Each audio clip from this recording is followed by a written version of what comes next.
Hi, everyone. I am Steve Adubato, and I've been a part of this Golf Classic, part of the Opportunity Project family for more than a couple of years.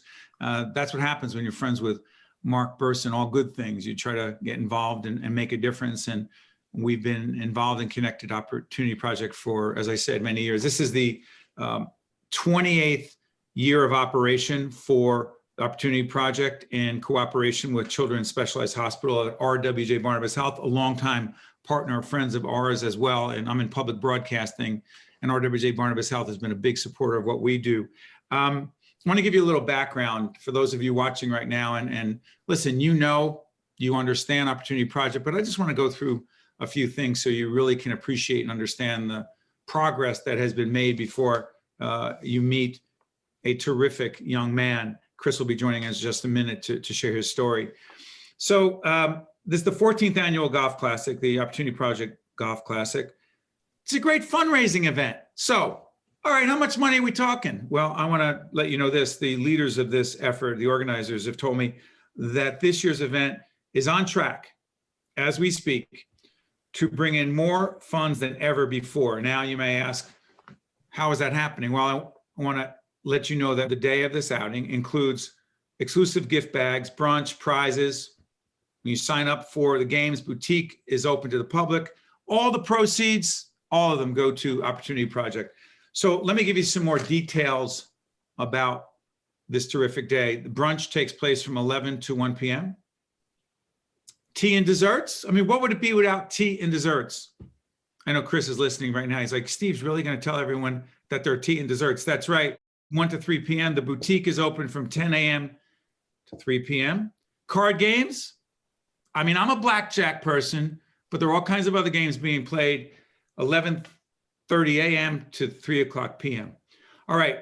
Some more details about the Golf Classic, which makes it even more fun than ever. I'm a longtime struggling golfer. I'll admit to a 12 handicap that has not gone down in a lot of years. So why is that relevant? Because this year we're thrilled to have professional golfer Savannah Cooper of Backswing Golf Events join us.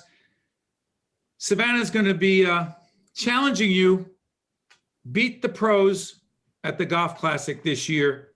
Great stuff. Beat the pro, and the pro is in fact Savannah Cooper. A couple more things that are important to know, some more details. Beautiful artwork created by the Talented Opportunity Project members.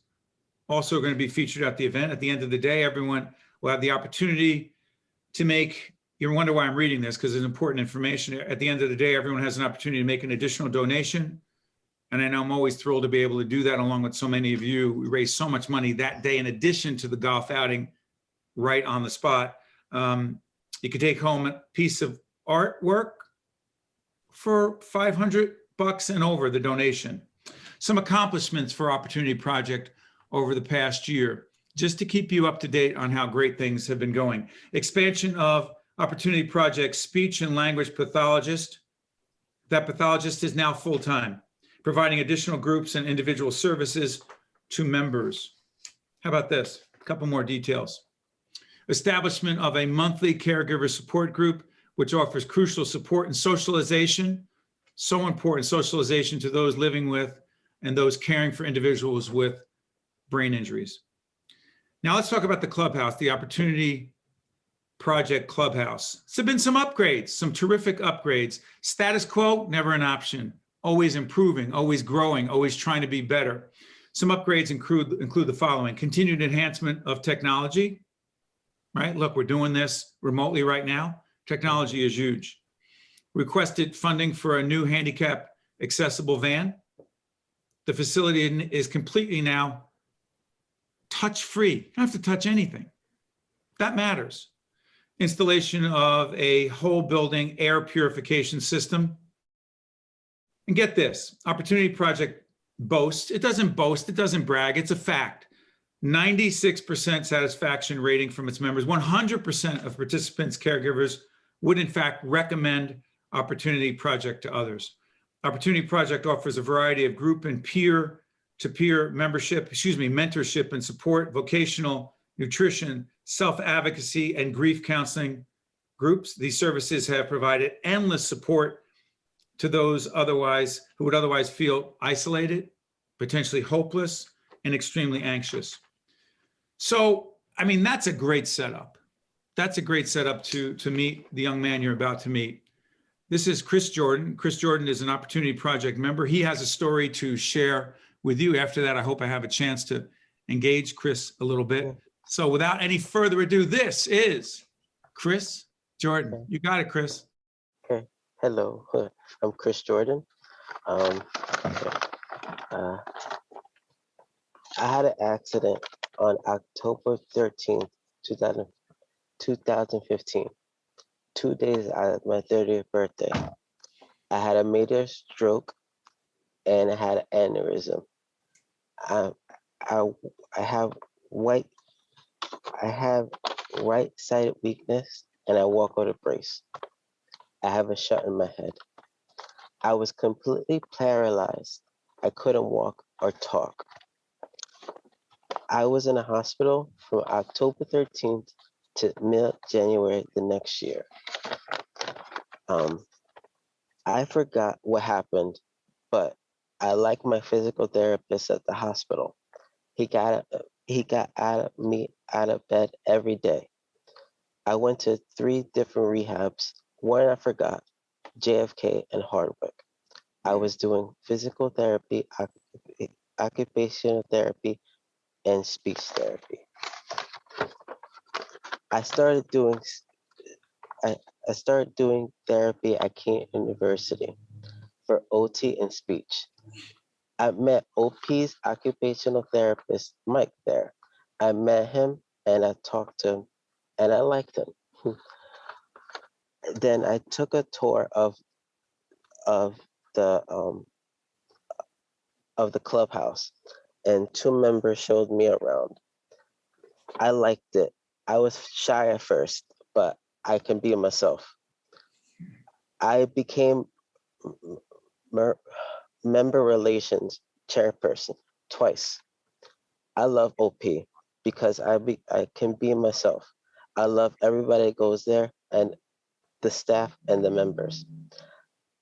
I like doing beat art because I can melt the pieces and to make the pictures that is something I like Batman, Superman, Marvel superheroes.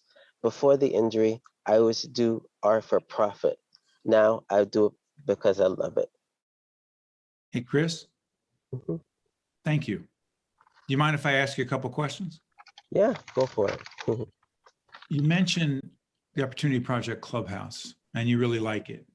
Can I ask you to just tell us one thing that you really love about the Clubhouse? Like I can be myself. I like it because I can talk to everybody, the staff, the members.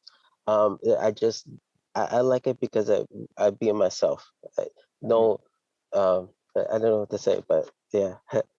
Well, you said it very well. I want to ask you something else. One of the things that as soon as I met you remotely, and one of the things that comes out right away is not only a terrific smile, but your attitude is pretty terrific. Not pretty terrific, it's terrific.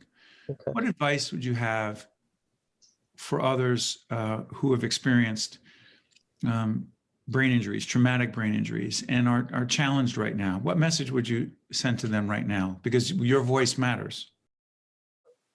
So talk to us like we're regular people, but talk slowly. And like, don't give up. Don't give up at all. Yeah. You're never giving up. I could tell that. You. Yeah. Hey, Chris, I want to thank you on behalf of everyone at Opportunity Project for not only adding to what we're doing right now, but also being a terrific, not just spokesperson, an advocate, and a member at Opportunity Project that represents the organization so well. I wish you all and your family all the best, Chris. Thank you so much. Bye. Hey, you too. Bye.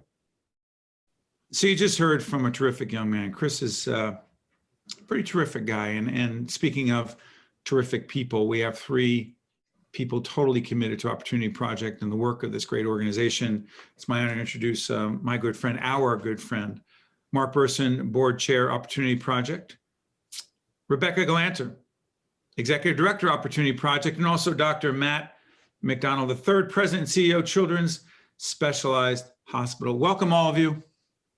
Thank you. Thank you. Hey, Mark, let's kick this off. People just saw Chris. Your first reaction to his powerful message? This is what we do at Opportunity Project, is make people comfortable. And one of the things that's so hard for those who are not impacted directly by a stroke or brain injury don't realize how your life is changed. It's upside down. And to find a place where you don't feel that people are looking at you awkwardly, that there's total acceptance is very special. Mm-hmm. And so it becomes a true home or a second home. Opportunity Project is not a living facility, but it is a facility that facilitates reentry, if you will, to the community. And we're so proud of what it's doing and the changes during COVID. It's your glass is half full or it's half empty. The question is what happens when going gets tough? We do better. And I think one of the things that emerged from the COVID period was the use of virtual or internet connections where we were able to reach more people. And that's not something just for COVID. We've come to realize that that has been a great way to expand our services, not just reaching some people who otherwise have true transportation problems. And on the whole, members have transportation issues all the time. There's now options that weren't there before. Of course, there's Children's Specialized, a true partner and believer in the people we serve, the community we serve, the things we do. And when you think about it, as one graduates, in quotes, from Children's Specialized, what's next? And a lot of us believe that Opportunity Project holds a lot of answers to that question of what's next. And we're all working on it and excited about it. And the stability that provided by our partner here is incredible as we are able to try new things and really look to the long-term future. So it's been a growing period. It's always painful to grow a little bit. It's painful to go through the kind of crisis the country has, the world has. But I'd say we've come out of it, or coming out of it, and feeling very hopeful and feeling very strong about the positive changes that have occurred for the organization and its members. I'm sorry, Mark. I see Rebecca and Matt, Dr. McDonald, nodding their heads. Why are you particularly nodding your head? Before I go to Matt, Rebecca, you're acknowledging what Mark is saying, but through these very difficult, challenging times, dare I use the expression, there has been an opportunity here to pivot, to grow, to adapt, to provide services in a different way. What are you most proud of in that regard? Yeah, it's actually hard to pick one thing, but I'm really proud of really the flexibility that our members have shown and our staff along with them. For us, it was really, I know we keep using the word opportunity, but it really was a huge opportunity for us to expand the ways that we communicate, and not just here at Opportunity Project, but in the members' personal lives. This entire way that we operate now, this hybrid model, is so beneficial, and it's allowed us to expand our programming, evenings, weekends, the time of day, because of what Mark was saying a little earlier about transportation, and because of the other limitations. If someone's not feeling 100% on a certain day, they don't have to think about taking an hour-long or 2-hour-long sometimes bus ride here. They can just, turn on, turn off when they would like. Still better to be here in person for many reasons. However, we now can also expand our reach beyond a few of the local counties. We're reaching people. We even have a member that calls in from Florida now, and there's another state. For some reason it's not coming to me, but it can reach anywhere virtually. Your reaction, Matt, and bring in the children specialized piece of this equation, because no one would ever want us to be facing what we've been facing for the last 2.5 years plus into this. But listen, that's a reality we face. And as Mark knows better than anyone, when you go all the way back to Gary's injury, your son's injury from 1991, it isn't just what happens, which is often beyond our control, and often not good. It's how we respond and react. That's really all there is. Now I'll get off my soapbox. Go ahead, Matt. Well, I would agree with Rebecca. We have a great deal of pride about the work done at Opportunity Project, and the partnership between Children Specialized and Opportunity Project, like all great partnerships, I think means that we're better together. We gain at Children Specialized, first and foremost, an unbelievable amount of inspiration by the work that's done within the walls of Opportunity Project and now virtually across the country. We gain inspiration from words like Chris used today. And then we are most proud, I think, of the way that collectively Opportunity Project listens to its members and then acts accordingly. And that's where Children Specialized and Robert Wood Johnson Barnabas Health can leverage our strengths to close the gaps on behalf of the members. And that's something that gets me out of bed in the morning. Mark, it's a pretty great partnership, isn't it? It is. It's very, very exciting for the future of both organizations.